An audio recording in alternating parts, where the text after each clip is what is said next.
아멘. 할렐루야, 주님을 찬양합니다. 오늘 예배 가운데 나온 우리 청년부들 또 성도님들 주님의 이름으로 환영하고 축복합니다. 오늘 디모데후서 1장 12절 말씀은 딱 한 절인데요. 굉장히 우렁찬 확신 가운데 사도 바울이 외치고 있는 장면입니다. 사도 바울이 쓴 마지막 서신서예요. 이 디모데 전후서는 유언장 같은 그런 서신서인데, 이 편지를 누구에게 보냈냐면 디모데라는 어린 목회자, 제자 같은 우리 디모데에게 보냈습니다. 어린 나이에 디모데가 목회를 하는데 굉장히 힘들었어요. 우리가 나이가 어리면 연륜이 안 쌓이다 보면 이제 목회에서 잦은 실수들이 나오는데, 이런 어려운 상황과 자신의 처지를 보고 근심에 쌓여 있었던 그 디모데에게 교회가 어려워지고 자신의 능력이 바닥에 닿고 자신의 한계에 부딪힌 디모데에게 이 사도 바울이 편지를 쓰지요. 너가 진짜 힘들어? 진짜 힘든 일이 뭐야? 라는 질문 가운데서 이 사도 바울이 어떻게 하면 목회를 확신 있게 자신감 있게 할 수 있는지를 아마 써준 것 같아요. 자신이 잘나서가 아니라 자신이 여태까지 하나님을 믿으면서 인생의 우여곡절을 가지고 지켜오면서 감옥에 갇힌 신세가 되었고 남은 것이 하나도 없는 사도 바울이 디모데에게 편지를 쓰면서 굉장히 확신에 찬 진술을 하게 됩니다. 그래서 이 사도 바울이 마지막에 자신이 죽을지도 모르는 그런 상황 속에서 디모데에게 유언과 같은 말을 하게 되죠. 그래서 디모데에게 정말 전달하고 싶은 내용, 내가 죽기 전에 꼭 하고 싶은 말, 이것을 디모데에게 하고 있습니다. 사도 바울은 이렇게 디모데후서를 처음부터 뭐라고 얘기하냐면, 우리가 읽진 않았지만 8절에 보면 복음과 함께 고난을 받으라 라고 얘기해요. 고난을 받아라. 야, 너네 고생해라. 이 말 들으면 되게 기분 안 좋잖아요. 근데 사도 바울은 이렇게 확신 있게 이야기를 합니다. 그러면서 오늘 12절에 보면은 이로 말미암아 내가 또 이 고난을 받되 부끄러워하지 아니함은 땡땡땡땡 하면서 내가 확신한다 라는 완전 강력한 어구로 이야기합니다. 그런데 사도 바울은 원래 이렇게 통 큰 사람이 아니었어요. 고린도 후서에 보면은 자신을 이렇게 표현하고 있거든요. 7장 5절 말씀에 우리가 마게도냐에 이르렀을 때에도 우리 육체가 편하지 못하였고 사방으로 환난을 당하여 밖으로는 다툼이요 안으로는 두려움이었노라. 사도 바울도 안에서는 굉장히 두렵고 소심한 부분이 있었어요. 밖에서는 계속 다툼이 일어났고 자신이 전도하고 고린도 교회에서 어두운 영들이 또 판을 치고 이단이 판을 치고 어려움이 있었을 때 이 사도 바울도 굉장히 이런 부분에 대해서 목회에 대한 어려움을 겪고 있었죠. 그는 비판주의자였고 아주 감정이 예민한 사람이었어요. 그리고 흥분을 되게 쉽게 해요. 혈기를 이렇게 부리는 사람이었죠. 그리고 실제로 또 낙담을 바로 해. 좌절을 금방 해. 이런 사람이었다는 거예요.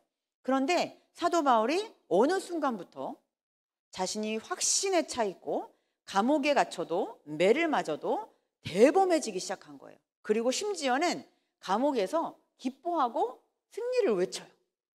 이게 미쳤나 라는 생각을 가질 수 있지만 그렇지 않다는 거예요. 사도 바울이 어떻게 이렇게 확신에 거하는 사람, 승리를 맛본 사람처럼 자신이 주변에 아무것도 기뻐할 것이 없는데도 불구하고 항상 하나님께 찬양하고 예배하는 삶을 드릴 수 있었느냐라는 것을 오늘 좀 살펴보고자 해요. 오늘 본문에선 사도 바울이 너무 정답을 쉽게 이야기하죠. 고난을 받되 부끄러워하지 아니한다 자신 있게 이야기하면서 8절에 복음과 함께 고난을 받으라 라는 말이에요. 이 고난이 그냥 받는 게 아니라 무엇과 함께? 복음과 함께 고난을 받으라는 거예요. 그래서 디모데에게 강력하게 야, 고난 받아도 부끄러워하지 마. 그리고 쪽팔려도 괜찮아. 네가 업신여김을 당해도 괜찮아. 왜? 복음이 함께 있으니까 이 모든 것들이 괜찮아.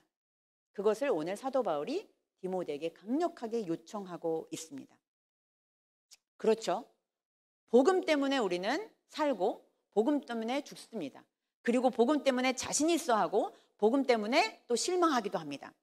그런데 이 복음 때문에 우리의 인생이 좌지우지 되지 우리의 기질이나 교육 수준이나 우리의 성품이나 우리의 좋고 나쁨이 문제되지 않는다는 거예요.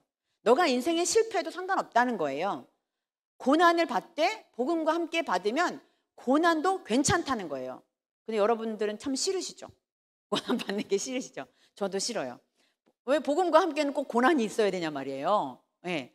근데 성경은 그렇게 얘기해요. 복음만 취할 수는 없어.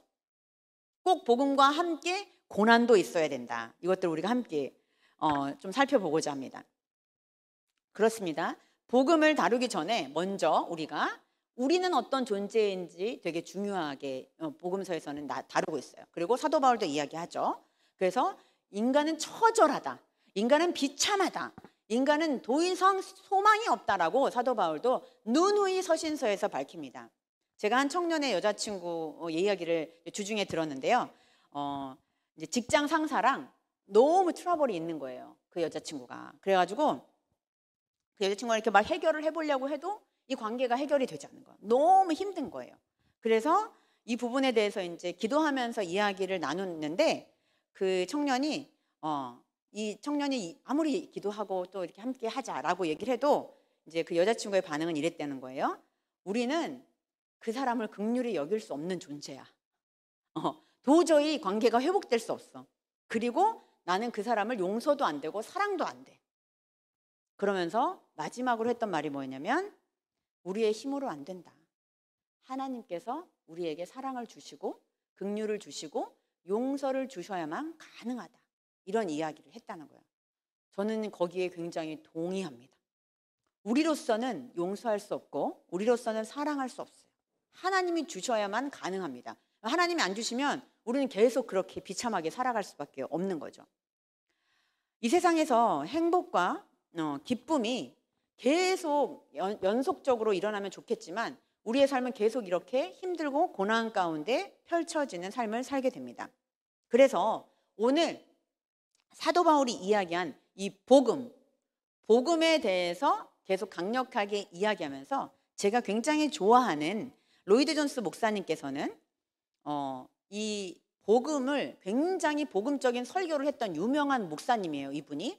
예, 그래서 이분이 왜 복음이 유사 복음으로 변질되는가라는 이야기를 이 디모데후서를 책을 쓰면서 이런 얘기를 했어요. 우리가 복음을 분별해야 되는 시대가 오는데 우리는 굉장히 복음과 함께 고난을 받을 때 복음이 무엇인지 잘 모르고 자꾸 유사 복음에 현혹되어서 이 고난을 그냥 무턱대고 받는다. 그리고 인간이 처절하게 비참한 존재라는 사실도 인식하지 않고 있다라는 것을 이야기했어요. 그러면서 이런 얘기를 했어요. 이 시대에 드라이든이라는 스토아 철학의 영향을 받은 영국 시인이 있는데 이 사람이 이렇게 이야기를 했습니다. 이 세상에서 행복과 기쁨의 영속적인 순환이란 존재치 않는다. 많은 영화와 연극은 그런 것이 존재함을 알리려고 한다. 인문학이나 시나 여러 가지 이제 인문학자들이 이야기를 보면 계속해서 인간이 행복과 기쁨이 계속 순환되지 않는다고 존재하지 않는다고 그것을 알리려 한대요. 이게 무슨 말이냐 하면요. 여러분 되게 어렵죠. 이걸 쉽게 말씀을 해드릴게요. 옛날에 중국 만리장성의 변방에 한 노인이 살았어요. 그런데 이 노인이 세옹이라고 불렸어요. 그러니까 이름이 세옹노인이에요. 세옹노인. 어느 날 세옹이 키우던 말이 오랑캐 땅으로 달아나 버렸어요. 그런데 말이 잡혀갔다는 소식을 듣고 아쉬워하면서 이 노인에게 주변에서 이렇게 얘기했죠. 어쩜 좋아요. 그 좋은 말이 달아나 버렸으니 너무 슬프시겠어요. 이렇게 얘기를 한 거예요. 노인은 태연하게 말을 했죠. 이 일이 좋은 일이 될지 누가 알겠소? 라고 이야기한 거예요. 얼마 후에 노인의 말이 다시 돌아왔는데 오랑캐의 뛰어난 말을 데리고 돌아온 거예요. 그러니까 사람들이 막 축하를 한 거예요. 아, 축하합니다. 우리 노인, 우리 어르신 정말 돌아와서 다행입니다. 그랬더니 이 노인이 또 뭐라고 그랬냐면 이 일이 화가 될 줄 누가 알겠소? 라고 얘기한 거예요.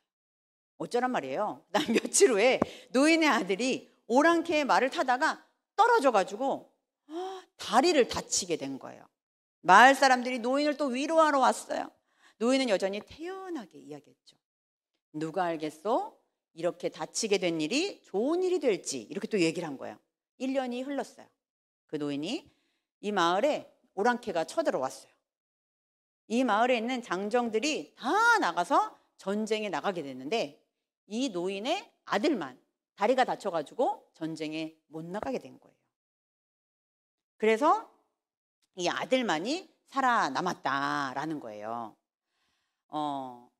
여러분, 굉장히 되게 신앙적이고 되게 이 사람이 뭔가 이렇게 되게 균형 있어 보이잖아요. 그런데 로이드 존스 목사님은 이것은 유사복음이다 라고 얘기해요. 이게 뭐예요? 인생 새옹지마라는 속담에서 유래된 말이거든요. 그러니까 우리가 좋은 일이 일어나도 너무 기뻐하지 말고, 슬픈 일이 일어나도 너무 또 슬퍼하지 말고, 이런 것을 우리가 착각한다는 거죠. 이게 스토아 철학에서 왔다고 로이드 존스는 이야기해요. 그러면서 복음은 무엇이냐라고 하면서 로이드 존스가 그 책에서 이런 글을 하나 적어 놓습니다. 강 같은 평화가 내게 임하거나 바다 같은 슬픔이 소용돌이쳐 밀려오거나 내 운명이 어떠하든지 당신은 내게 가르쳐 말씀하시길 나의 영혼과 더불어 기뻐하여라 기뻐하여라 라고 하셨습니다. 이게 복음이라는 거예요. 이와 같은 글을 보면서 사도 바울이 오늘 12절에 확신하면서 이야기한 거죠. 내가 고난 중에도 기뻐하고 복음과 함께 고난을 받는 것도 부끄러워하지 않는다. 이게 바로 복음이라는 거예요. 복음은 내가 평안한 상태, 슬픈 일이 와도 기쁜 일이 와도 나는 흔들리지 않겠다. 이게 아니라 오히려 반대로 내가 슬픈 일이 왔는데 미친 사람처럼 기뻐해. 내가 고난이 왔는데도 나는 평안해. 이게 바로 복음이 나타난 현상이라는 거예요. 여러분 좀 구별할 수 있겠어요? 그래서 이 로이드 존스가 이 복음이라는 측면에서 복음의 정체를 밝혀라. 그래서 3가지로 정리를 했습니다. 너무 동의가 돼서 제가 함께 나누려고 합니다. 첫 번째, 복음은 모든 상황을 볼 수 있는 관점을 가지고 있다라고 했어요. 사도 바울이 이 복음 때문에 이렇게 확신했는데 이 복음의 정체가 뭐냐면 복음은 모든 상황을 볼 수 있는 시야를 가지고 있기 때문에 고난 중에도 부끄러움을 당하지 아니하고 고난 중에도 복음과 함께 기뻐할 수 있다고 이야기하고 있어요. 제가 그래가지고 이게 무슨 말이지? 이분이 하고 싶은 말은 도대체 무슨 말일까? 라고 고민해서 여러분들이 쉽게 하라고 제가 도표를 준비했어요. 네. 우리가 구원의 여정이 구원의 출발점부터 구원의 마지막까지 있는데 구원의 출발점은 뭐냐면 주 예수를 믿으라. 그래야하면 너와 내 집이 구원을 얻게 된다. 복음을 믿으면 구원을 받게 돼요. 이게 바로 구원의 출발점이에요. 그리고 우리가 계속 성경에서 이야기하는 것들이 무엇이냐면 이 동그라미 중간, 믿음이 무엇인가, 진리란 무엇인가, 믿음으로의 변화가 무엇인가, 문제를 극복한다는 건 무엇인가 라는 그리스도인의 어떤 삶의 능력, 이 동그라미. 그래서 우리가 이걸 계속 가르치는 거거든요, 말씀 속에서. 그리고 나서 최종 목적은 뭐냐면 예수 그리스도와 십자가와 부활로 우리도 예수님처럼 십자가로 죽고 부활의 삶을 살아가는 것, 그리고 심지어는 우리가 부활하여 하나님 나라의 소망을 갖게 되는 것이 전체 구원의 패러다임이라는 거예요. 근데 사도 바울은 우리가 이렇게 동그라미 안에 한 가지를 보지 않고, 고난은 동그라미 속에 하나예요. 동그라미 안에 있는 여러 가지 삶의 모양들, 이 모양이 바로 고난이라는 거예요. 고난이 있다는 거예요. 기쁨도 있고 행복도 있고. 그런데 이것이 무엇이냐면 복음과 함께 고난을 받을 수 있다는 것은 무엇이냐면 이 전체를 사도 바울이 보게 된 거예요. 넓은 시야로. 여기 지금 당면한 문제에 내 시야가 꽂히지 않고 나의 구원의 출발과 구원의 끝까지, 심지어는 하늘나라까지 내가 볼 수 있었다는 거예요. 그래가지고 고난도 슬픔도 나의 어려움도 복음과 함께 받을 때 내 시야가 완전히 열려버린다는 뜻이에요. 너무 멋지지 않아요? 그러니까 우리가 일희일비하지 않는다. 이거는 뭐냐면 내가 좋은 일이 있어도 기쁘고 나쁜 일이 있으면 뭐 평안하다 뭐 이런 게 아니라 나쁜 일이 있어도 기쁜 거예요. 왜냐하면 우리의 최종 목적을 이미 하나님이 눈으로 영적인 눈을 떠서 보여주셨기 때문이죠. 이게 바로 복음의 정체라는 거예요. 두 번째로는 평안과 기쁨에 대한 확신을 가지고 있어요. 복음은 기독교가 현실을 외면하는 종교가 아니라는 것을 보여줍니다. 현실을 맞닥뜨리고 고난을 직면함으로써 그것을 뛰어넘게 만드는 확신과 기쁨과 평안을 우리에게 가져다 준다고 이야기하고 있어요. 복음이 두 번째 정체이죠. 사도행전을 보면 바울과 실라는 넘겨주세요. 감옥에 갇혔습니다. 그때 바울과 실라가 16장 25절에 이렇게 이야기합니다. 한밤중에 바울과 실라가 기도하고 하나님을 찬송하며 죄수들이 듣더라. 이에 갑자기 큰 지진이 나서 옥토가 움직이고 문이 곧 다 열리며 모든 사람의 매인 것이 다 벗어진지라. 복음을 전하다가 감옥에 갇혔어요. 그래서 이제 정말 빼박이에요. 죽을 수밖에 없는 존재가 됐어요. 그런데 거기서 뭘 했냐면은 찬양을 했다는 거예요. 하나님을 예배했다는 거예요. 하나님이 정말 선하시고 신실하시고 하나님은 우리의 기쁨과 우리의 승리와 우리의 모든 것이 된다고 감옥에서 고백한 거예요. 그러자마자 어떻게 했어요? 감옥 문이 열려가지고 거기 있는 감옥에 있는 모든 분들이 복음을 듣고 예수를 믿는 역사가 일어났어요. 그렇죠. 복음은 현실을 기만하거나 현실을 도피하는 것이 아니라 현실 가운데서 기쁨과 평안을 반드시 줄 수 있는 것이라는 거예요. 이게 두 번째 복음의 정체입니다. 여러분들 가운데 그러신가요? 내가 복음이 있지만 나의 삶과는 전혀 무관하게 생각하고 나의 삶의 기쁨과 행복과는 복음이 무관하다고 여기시는 분들은 하나님 앞에 복음으로 직면하셔야 합니다. 그리고 오늘의 복음의 첫 번째처럼 시야를 늘리고 평안과 기쁨의 확신을 나에게 줄 것이라는 믿음으로 나아가야 돼요. 복음은 내가 취하지 않으면 복음은 그냥 그대로 있습니다. 세 번째로는 복음은 인간을 무기력하게 만들지 않고 고민하고 생각하고 가르침을 적용함으로써 역사가 나타납니다. 복음은 그래서 명사가 아니라 동사죠. 움직입니다.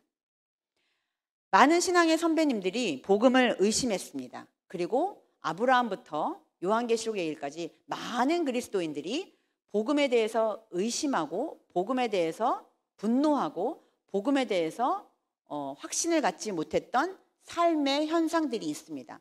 다니엘 기도에서도 많은 분들이 최근에 올해는 특별히 더 하나님이 왜 우리에게 이런 일을 당하게 하실까? 왜 고난을 우리에게 주실까? 라는 고민 끝에 하나님을 깊이 경험한 간증들이 계속 나오고 있어요, 이번에. 그래서 복음은 우리가 가상이 아니라 현재이며 실제라는 것을 이야기하고 있습니다.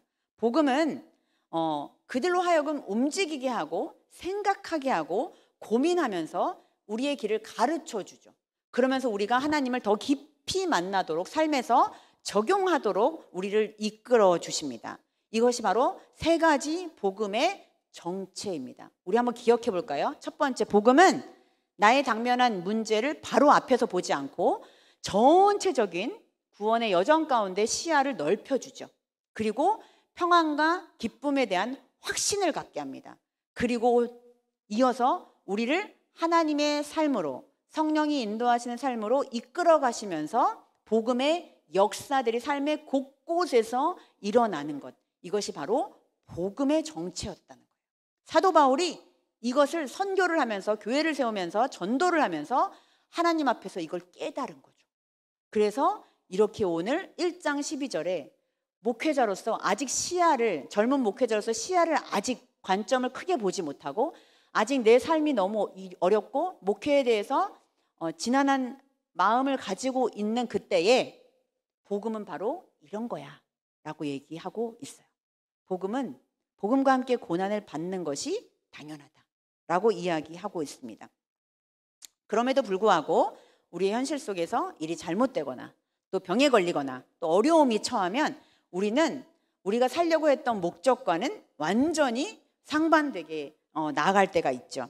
내가 이것만은 아니야, 내가 이것만은 무너질 수 없어 라고 하는 것들을 우리가 우리의 삶에서 계속 내려놓지 못하고 있을 때가 있습니다. 그래서 복음은 우리에게 직접적인 평안을 제공하진 않아요. 그래서 복음 자체로는 우리에게 뭔가 할 수 없어요. 그런데 복음을 우리가 온전히 믿고 받아들일 때에만 우리에게 평안과 기쁨과 고난을 넉넉히 이길 수 있는 승리가 주어진다고 합니다. 그리스도인, 성도가 될 때까지는 우리가 그리스도인의 평안을 가질 수 없어요. 우리가 이렇게 앉아있지만 내가 진짜 복음을 받아들이지 않고 하나님에 대해서 내 마음속 깊이 믿음과 확신을 갖지 못하게 되면 우리는 평생 예수를 믿고 교회를 30년 다녀도 우리에게 기쁨과 소망이 없을 수 있어요. 이것이 정말 아이러니한 신앙이죠. 예수를 믿는다고 말하는 사람들도 그리스도인이 될 생각을 하지 않고 기독교의 혜택만을 누리려고 하는 사람들, 기복주의나 번영신학, 또한은 교회를 이용하려거나 수단화하려는 일들이 교회 곳곳에서 보여지기도 합니다. 그러나 절대 본질적인 복음에 대한 신앙이 없이는 우리가 오늘 그 로이드 존스의 글처럼 내가 바람이 부나 풍랑이 부나 내가 기뻐하리라 내 영혼이 기뻐하리라 라는 고백이 우리에게 올 수 없다는 거죠. 사도 바울은 이 복음의 정체를 너무나 깊이 알았던 자이기에 내가 고난을 받되 부끄러워하지 아니한다 라는 고백을 비로소 할 수 있게 된 거예요. 그러면서 이유를 오늘 한 절이지만 길어요. 그것을 보면 내가 부끄러워하지 않는다. 영어 성경에 보면 because, 그 이유의 근거가 뒤에 나와요. 내가 부끄러워하지 아니함은 이란 뭐냐면 내가 부끄러워하지 않는 이유가 있어. 그 이유를 내가 얘기할게. 나는 내가 믿고 있는 분, 그분을 내가 알고 있다라고 이야기하는 거예요. 내가 분명히 알고 있는 그분 안에 그 예수 그리스도 주 하나님, 나의 왕 되시고 주인 되신 그 하나님이 분명히 나는 그분이 누군지를 알고 있어. 그리고 그분 안에 분명히 소망이 있어. 그분 안에는 능력이 있어. 그분은 고난을 능히 이기는 승리를 나에게 가져다 줄 분이야. 내가 세상 끝날까지, 또한 세상이 끝나고 하나님 나라에 갈 때 반드시 그분은 나에게 하늘의 소망을 주실 수 있고 부활 소망을 주실 수 있고 그리고 나를 영원한 생명으로 구원해 주실 거라는 확신이 사도 바울에게 있었다는 거예요. 하나님을 안다는 것은 매우 중요합니다. 우리가 남녀 간의 교제를 한다거나 또 부부가 되어서 또 결혼 생활하면서 함께 거주하고 함께 관계를 맺을 때 내가 그를 알고 그가 나를 안다는 것은 매우 중요하죠. 저는 남편이랑 22년을 살면서 제일 힘들 때가 이 사람의 의심이 갈 때예요. 저 인간이 진짜 믿어도 될 인간일까? 이 의심이 들 때 가장 괴로워요. 내가 22년을 살았는데 앞으로 한 20년이 더 남았는데 이 인간을 믿고 계속 살아도 되는 걸까? 라는 의심이 들 때 너무 힘들어요. 그런데 단 한 가지, 제가 우리 남편이 부족하다고 느끼고 별로 외모도 아니고 제 이상형이 아닐지라도 제가 끝까지 살아야 되겠다는 마음을 가진 게 딱 한 가지 있어요. 그게 뭘까요, 여러분? 여러분도 다 아시겠지만 우리 남편은 너무 힘들게 해요, 저를. 그죠? 제가 좋아하지 않은 걸 많이 해. 근데 그래도 평생 죽을 때까지 이 인간이랑 살아야 되겠다. 딴 남자는 보지 말아야 되겠다. 아무리 정태기가 멋있어 보이고 건수가 멋있어 보이고 다른 남자가 너무 멋있어 보여도 나는 이 남자하고는 평생 살겠다. 이건 뭐냐면 우리 남편이 저를 너무 사랑해 주는 거예요. 그것 때문에 배신을 할 수가 없는 거예요. 배신을 하면 저를 쫓아와서 죽일 수도 있어요. 네. 그 확신이 저를 이렇게 그분과 함께 거하게 한다는 거죠. 사도 바울이 이 사실을 알았다는 거예요.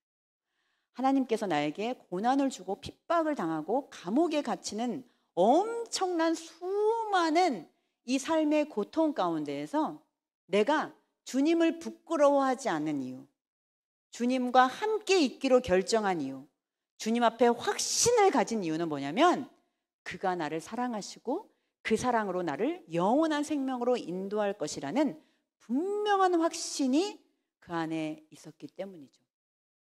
오늘 사도 바울은 우리에게 디모데에게 말한 것처럼 우리에게 말씀하고 있습니다. 너가 고난을 당하냐? 네가 부끄러움을 당하냐? 비참한 존재임이 느껴지냐? 괜찮다. 복음과 함께 이 모든 것을 견뎌라. 복음 하나면 이 모든 게 해결돼 라고 이야기하고 있습니다. 우리의 시야를 넓혀주는 복음, 예수 그리스도의 신앙의 여정 가운데 늘 함께 하시는 그 복음, 십자가를 통해서 나를 위해 돌아가시고 부활하신 그 복음, 이 복음이 우리를 살리고자 한다. 우리를 끝까지 책임지신다. 우리를 끝까지 사랑하신다. 그리고 기운 차려라. 이렇게 사도 바울은 디모데에게 전하고 있습니다. 오늘 하나님께서는 우리에게도 이렇게 말씀하십니다.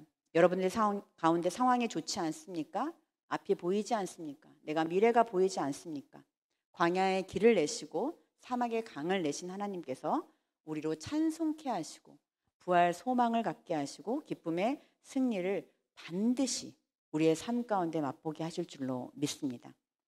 저는 한 주간 동안 디모데후서를 묵상하면서 이사야 43장 18절에서 21절, 내가 복음과 함께 고난을 받아야 되는 이유를 알게 되었어요.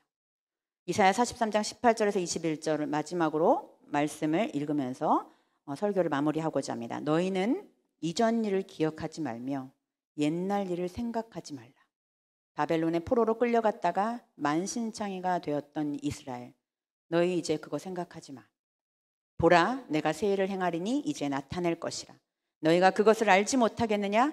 반드시 내가 광야의 길을 사막의 강을 내리니 장차 들짐승 곧 승냥이와 타조도 나를 존경할 것은 내가 광야의 물을 사막의 강들을 내어 내 백성 내가 택한 자에게 마시게 할 것임이라.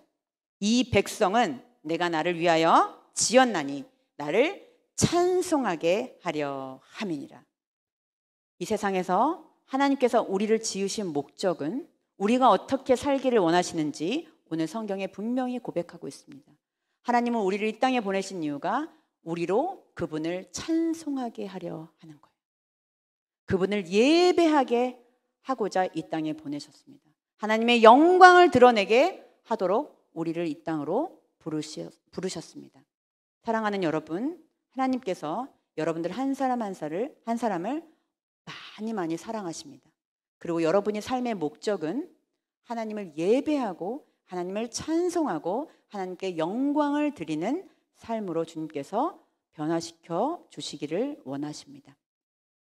오늘 예배 가운데 오늘 우리가 찬양함으로 나아갈 때 우리가 이런 고백을 주님 앞에 올려드렸으면 좋겠습니다. 우리 주님을 바라보십시다. 내 환경을 바라보지 말고 시야를 넓게 열어 우리 하늘의 소망, 또 하나님, 그 크신 하나님, 나의 인생의 주인 되신 그 하나님을 바라보면서 하나님께서 오늘 이 백성은 내가 나를 위하여 지었나니 우리로 찬송하게 하려 함이다 라는 이 고백을 우리가 올려드렸으면 좋겠습니다. 주님, 그렇습니다. 내가 상황을 보지 않고 주님만을 찬양하겠습니다. 주님께 예배하고 주님께 나아가는 일 멈추지 않겠습니다. 이게 나에게 복음이 되어 나의 삶의 승리를 맛보게 해주실 줄로 믿습니다. 함께 우리 찬양하겠습니다. 주 품에 품으소서. 우리 주님을 의지하며 나아가기를 원합니다.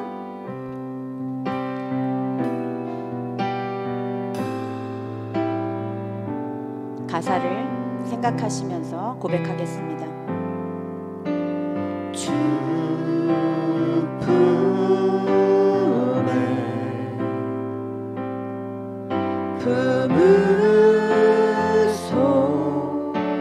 품으소서. 주님, 우리를 품어주시옵소서. 능력에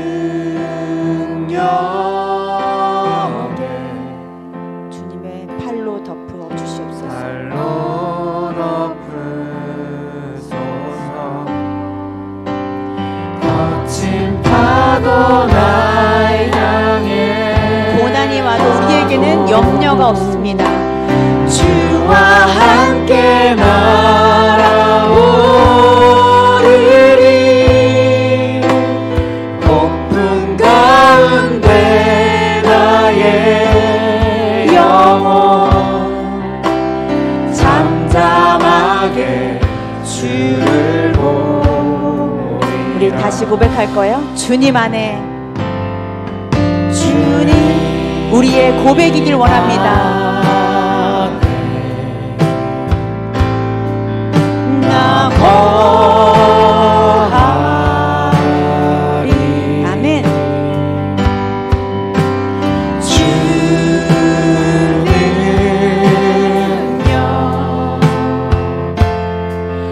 나 잠잠히 믿네. 거친 파도 날 향해 와도 주와 함께 날아오르리. 폭풍 가운데 나의 영혼 잠잠하게 우리 선포하며 다시 한번 고백합니다. 거친 파도 나 향해 와도 주와 함께 날아오르리. 폭풍 가운데 나의 영혼 잠잠하게 주를 보리라. 잠잠하게 주를 보리라. 잠잠하게 주를 보리라. 우리 이 시간 주님 앞에 고백하기 원합니다. 주님, 저의 삶에 걸음걸음이 너무 힘겹습니다. 미래가 보이지 않습니다. 앞이 보이지 않습니다. 그러나 주님 괜찮습니다. 오늘 말씀을 통해서 주님이 나를 끝까지 책임지신다고 확신하는 그 고백을 통해서 이 고백이 우리의 고백이 되기를 원합니다.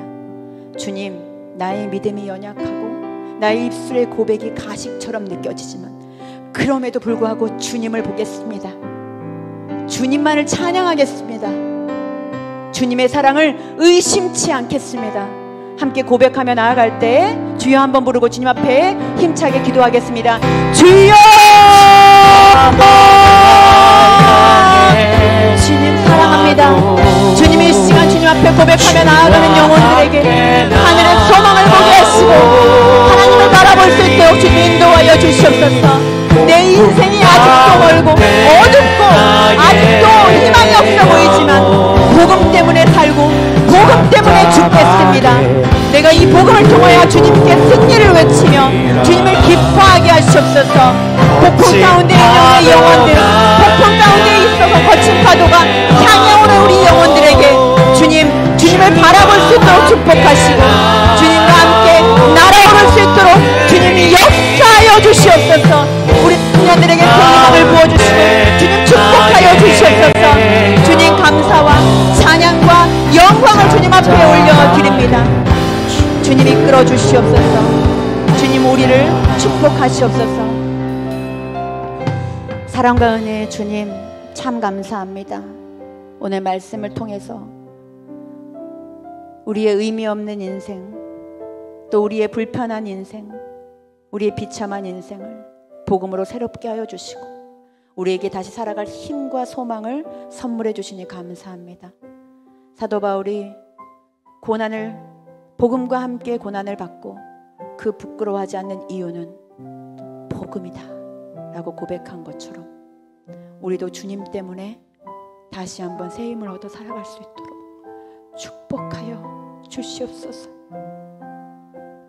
우리의 생명 되시며 우리의 인생을 끝까지 책임지시는 예수 그리스도 이름으로 기도하옵나이다. 아멘.